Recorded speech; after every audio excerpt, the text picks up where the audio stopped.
जय गुरु जी। सत्संग bye Jaya aunty on 21 जुलाई 2017। गुरु जी हमारे बड़े ही दयालु हैं। एक माँ की तरह हम संगत पर अपना प्यार लुटाते हैं, अपना स्नेह देते हैं। हम बार बार गलतियाँ करते हैं और वो माफ़ कर देते हैं। हमें समझाते भी हैं कि कहाँ हम गलती कर रहे हैं। फिर भी हम ना तो अपनी गलती समझते हैं और ना ही सुधारने का यत्न करते हैं। बस अपनी हर गलती को अपने हिसाब से सामने वाले को समझा देते हैं कि दोष हमसे नहीं, सामने वाले से या किसी और से हुआ है। गुरुजी हमसे खुद आकर बातचीत नहीं करते, वो सामने वाले संगत के जरिए हमसे बात करते हैं। उसके मुंह से ही ऐसी वाणी निकलवाते हैं।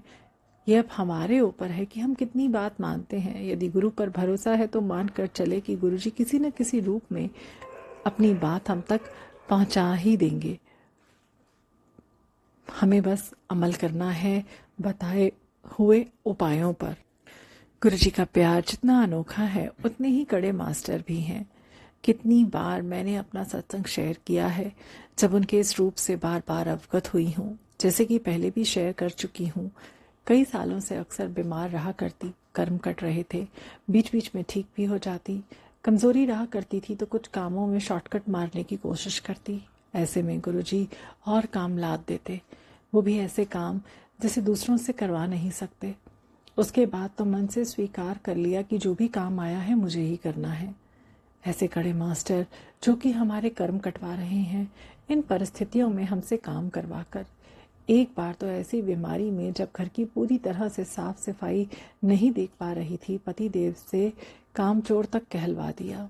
गुरुजी से शिकायत की कि सब कुछ जानते हुए कोई इस स्थिति में मुझे कामचोर कैसे कह सकता है।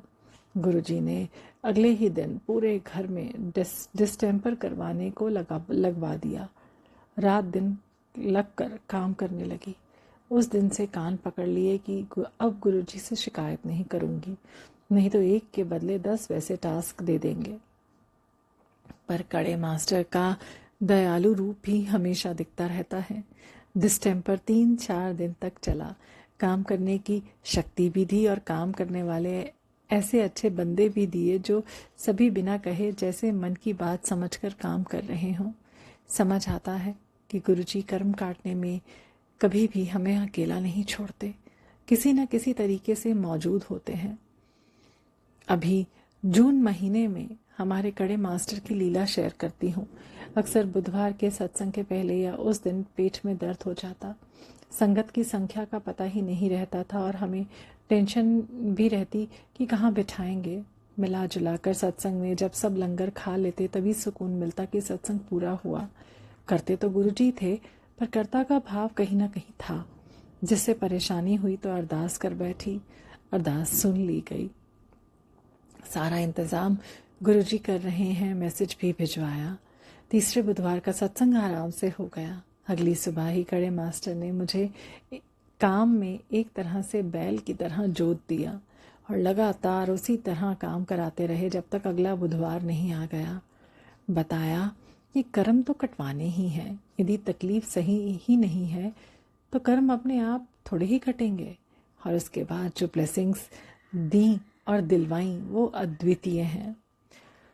बहुत बार संगत सवाल उठाती है कि जब इतनी ब्लेसिंग्स है तो ये पेट का दर्द या कुछ और होता ही क्यों है। ये सब तो गुरुजी के कर्म कटवाने के तरीके हैं। ये आम रोज का पेट दर्द और एक फंक्शन में हुए पेट दर्द में फंक्शन वाले दिन हमारे कर्म आसानी से कट जाते हैं। ऑरा उच्च होती है, जल्दी से नेगेटिविटी भस्म हो पाती है और हमारे उठाए गए परेशानी को यदि हंस कर या फिर सामान्य रहकर काट लिए तो बहुत बड़े बड़े कर्म हम काट पाए। कल के सत्संग में एक आंटी ने शेयर किया कि पिछले सत्संग के बाद वो सोफे पर एक जगह बैठी थी। उन्हें आराम से लेटने के लिए अपने पास वाले सोफे पर बुलाया। जब वो लेटी थी अचानक मेरे हाथ उनके पाँव पर चल रहे थे। पाँव दबाने जैसा कुछ नहीं हो रहा था, पर काफ़ी देर मेरे से उनके पाँव पकड़वाए रखे। कल उन्होंने बताया कि उस वक्त उन्हें महसूस हो रहा था कि गुरुजी उनको इस तरह से सहला रहे हैं और बाद में उन्हें महसूस हुआ कि उनके घुटने में जो समस्या थी वो खत्म हो गई है। इस घटना को बताने के पीछे वजह सिर्फ ये है कि हम जानें, यदि गुरुजी की ब्लेसिंग्स हमारे ऊपर लगातार हैं, फिर भी हम तकलीफ़ में हैं, तो ये गुरुजी के इशारे पर ही हो रहा है। यदि हमारे माध्यम से गुरुजी किसी की तकलीफ़ दूर करा सकते हैं, तो हमारी भी तो दूर कर सकते हैं। इस बात को यदि हम समझ लेंगे तो गुरुजी की किसी भी लीला को स्वीकार करना आसान हो जाएगा। जहाँ स्वीकार आ गया, वहाँ ब्लेसिंग्स की बरसात होने लगेगी। हमारे कड़े मास्टर कितने दयालु हैं, ये तो सभी जानते हैं, पर टास्क के साथ साथ अपनी दया किस तरह से दिखाते हैं। एक छोटा सा सत्संग शेयर करती हूँ। 3-4 दिन पहले गुरुजी का मैसेज आया कि जाप बढ़ाना है मुझे, क्योंकि सुरक्षा घेरा बढ़ाना है। दिन में 1 घंटे और रात में 1 घंटे बैठती हूँ, जिसमें दिन में शब्दवाणी और आधे घंटे का जाप रहता है। समझ नहीं आ रहा था कि अपने रूटीन में किस जगह जाप को बढ़ाना है, और ये टास्क चलता जा रहा था। गुरुजी हमसे जाप करवाते हैं हमारे लिए ही, ये बात हम में से बहुत कम लोग जानते हैं। सृष्टि को जब हम अपना जाप दे रहे हैं, तो सृष्टि उसका कई गुना बढ़ाकर हमारी ज़रूरत के हिसाब से हमारे काम में लाती है। कहने को हम अपने लिए जाप नहीं कर रहे हैं, पर हमारे से सृष्टि को दिलाकर हमारे गुरु ने हमें पूरे सृष्टि के जाप के खजाने से जोड़ रखा है। तभी तो कहती हूँ, ऐसे गुरु को बल बल चाहिए। हम संगत की सुरक्षा गुरुजी खुद देखते हैं। उन्हें मेरी सुरक्षा बढ़ानी थी और मेरे द्वारा कोई प्रयास नहीं हो रहा था। कल दोपहर गुरुजी ने मैसेज भिजवाया कि 1 घंटे का लगातार जाप करो। कल बुधवार का सत्संग होता है, जो खत्म होते होते मेरे जाप का समय हो जाता है। स्मार्ट बनने की कोशिश की तो पतिदेव ने कहा कि 8:30 बजे से रात 8:30 बजे से आधा घंटा वो मेरा जाप कर लें और फिर 9 बजे से 1 घंटे के लिए बैठ जाऊंगी। गुरुजी ऐसा होने दे तब ना। एक संगत को घर में पतिदेव के साथ बिठाए रखा जब तक कि मेरा महामृत्युंजय मंत्र का जाप खत्म नहीं हो गया। समझ आ गया कि गुरुजी चाहते हैं मेरा जाप बढ़े। 9 बजे की जगह पर 10 बजे बैठकर आगे का जाप किया। एक डर था कि पूरे दिन की थकी हूँ, कहीं नींद ना आ जाए।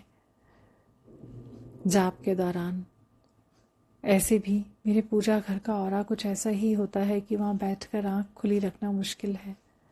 टास्क तो करवा लिया मालिक ने, अब उनकी दया शेयर करती हूँ। 8:30 बजे के आसपास अचानक मेरी समाधि लगा दी। लगभग 20 मिनट तक गायब रही। ट्रांस फेज और समाधि में कुछ बेसिक अंतर समझ आता है। ट्रांस में हमारे कान कई बार सुनते रहते होते हैं, कई बार मुंह से भी बोल निकल रहे होते हैं, पर शरीर पर नियंत्रण नहीं होता और दिमाग शून्य हो रहता है। हमें इस अवस्था में गुरुजी सपने या विजन या टाइम ट्रैवल करवाते हैं। समय का अंदाज़ा नहीं रहता है, पर पता चलता रहता है कि समय पास हुआ या हो रहा है, कितना यहाँ पता नहीं चलता। समाधि में जब भी आँख खुलेगी पता लगेगा कि एक पल पहले ही तो आँख बंद की थी। इसमें हमें कुछ भी नहीं पता होता है। जिस स्थिति में बैठे होते हैं हूबहू उसी में ही पाए जाएंगे। इस अवस्था में समय का कोई भान नहीं होता। संगत से शेयर करना चाहूँगी कि आध्यात्मिक राह पर अभी इतनी कच्ची सी हूँ कि मुझे ध्यान लगाना नहीं आता, पर हमारे मालिक तो सब कुछ करने में सक्षम है। मेरे जैसे को भी समाधि लगवा देते हैं। दूसरे जाप के दौरान भी लगभग आधे घंटे की समाधि में भेज दिया। गुरु की तरह टास्क पर बिठाना और माँ की तरह ममता दिखाना, जिसे मालूम है कि उनका बच्चा आज ज़्यादा थका होगा। कैसे शुक्राना करूं इस प्यार का जो बेहिसाब मिलता है मुझे। संगत को ये भरोसा दिला सकूं कि गुरुजी के लिए कुछ भी असंभव नहीं है। गुरुजी से कुछ भी मांगने की ज़रूरत नहीं है। जो भी परेशानी हमारे विचारों में भी जगह पा रही है, वो गुरुजी अपने खाते में दर्ज कर लेते हैं और समय के हिसाब से उसे दूर कर देते हैं। हमें मुंह खोलकर मांगने की ज़रूरत नहीं है। गुरुजी ने समाधि के पहले एक बात कही थी कि आने वाला समय बहुत ही खराब है, इसमें जो जाप या पाठ करेगा वही बच पाएगा। संगत से अनुरोध है कि ज़्यादा से ज़्यादा जाप करें, सृष्टि को दें, ताकि गुरुजी ने जितने जाप की अपेक्षा हमसे की है उतना तो हम करें। सृष्टि को बचाए रखने की जिम्मेदारी में हम सभी अपना योगदान दें। आखिर हम गुरुजी के संगत हैं। गुरुजी हमसे इतनी तो उम्मीद कर ही सकते हैं। कभी भी अपनी समस्या को एक बार से ज़्यादा गुरु जी के सामने ना कहें। गुरु जी कहते हैं बार बार कहने से हम अपना नुकसान करते हैं। गुरु जी एक बार में ही हमारी अरदास सुन लेते हैं। वो भगवान है, इंसान नहीं जो भूल गया हो और जिसे बार बार काम याद दिलाना पड़े। रब से बार बार मांगना ही है तो अपने अवगुणों का नाश मांगे ताकि हम एक प्योरिटी के लेवल तक आ सकें। गुरु जी हर कदम पर हमारी मदद कर रहे हैं। जय गुरु जी।